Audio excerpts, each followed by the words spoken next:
Hello and welcome to Blockchain and Gaming World Daily with me, John Jordan. So the news we're looking at today is F1 Delta Time.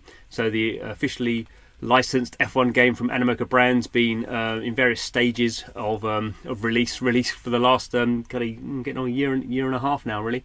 So it's still not fully released, but over time more and more features are being going live. So that's kind of similar to quite a lot of blockchain games. So we've had the time trial daily kind of race at the moment, and we're just entering now. They're going to start selling their 2020 season NFTs, and around this we're seeing the first sale of an NFT, which effectively gives you some ownership of a actual racetrack. So what is being sold here is on the Monaco circuit. Is the first NFT kind of component of this, and it seems like, I mean, obviously this depends whether the game gets sufficient scale, but each of the tracks that people are going to be racing around is going to be an NFT, or consist of a number of NFTs that can be owned by people, and those NFTs gain new value because they get a what we might call a passive income. So anytime a race happens on that racetrack, the people who own the NFTs that consist of that racetrack will get paid. So we can just go in a bit more detail. This is on the F1 Delta Time Medium post. So the Monaco circuit, I guess one of the most famous circuits in Formula One, the kind of a road circuit where they shut down Monaco and race around the streets. So as I've kind of said, tracks are broken into multiple segments representing a fractional ownership of the kind of overall track, and each NFT has a different rarity level.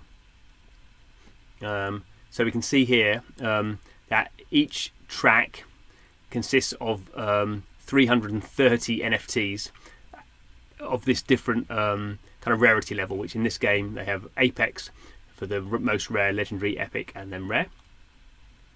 And the point of owning this is you get game pay fees. So the 5 Apex NFTs between them gain 25% of the fee.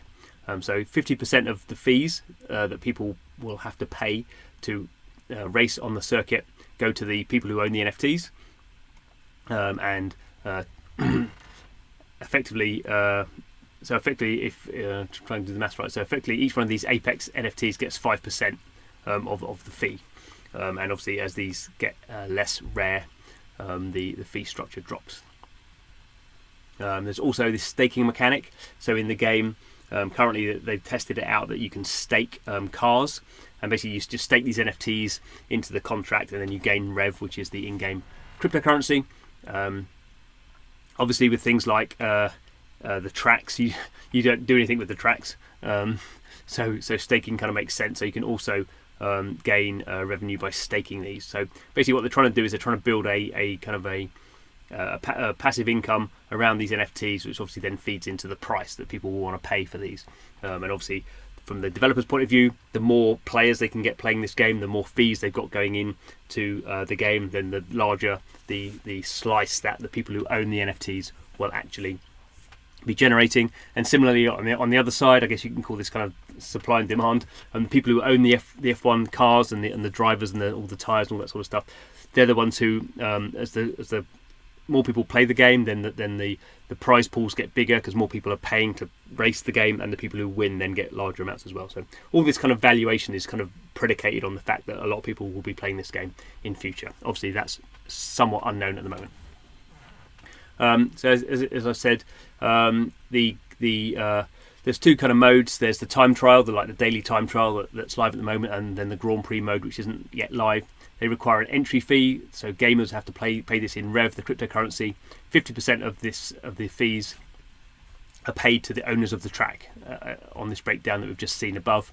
And then there are other events called elite events, and they require you to stake Rev. So the first one F1 Delta Time did, you had to stake, I think the minimum was 10,000 of the Rev coins, which is about $200. Although I think they then released a slightly cheaper option as well. But anyway, you have to stake some of the Rev currency, and you don't pay fees. And in that case, the the track owners will get 40% of the rev staked during the event, which is actually, that could be kind of a lot as well. Anyway, we'll see how that kind of pays out. Note that the yield stakes are paid from the game operation pool. So basically, there's a whole bunch of rev which the developer is keeping for games operation. So you're not taking the player's stake, but that you're earning 40% of whatever's staked. So the first, so as I said, we looked up here, and there are 330 of these NFTs making up one track, and they're selling the first one, which is one of the 5 Apex tier segments. There's only 5 of these for Monaco, and it's going to start at I guess 1929 is because probably the year the Monaco Grand Prix started, I'd imagine, but that's super cheap. And typically with these auctions, it's a bid up auction, and it'll run for 3 days. So yeah. Also around this, there is an auction around the Bahrain edition 2020 Apex car. So these, I think so far there's only, so I think how many there are, 4, maybe 6 of these Apex cars, maybe certainly under 10.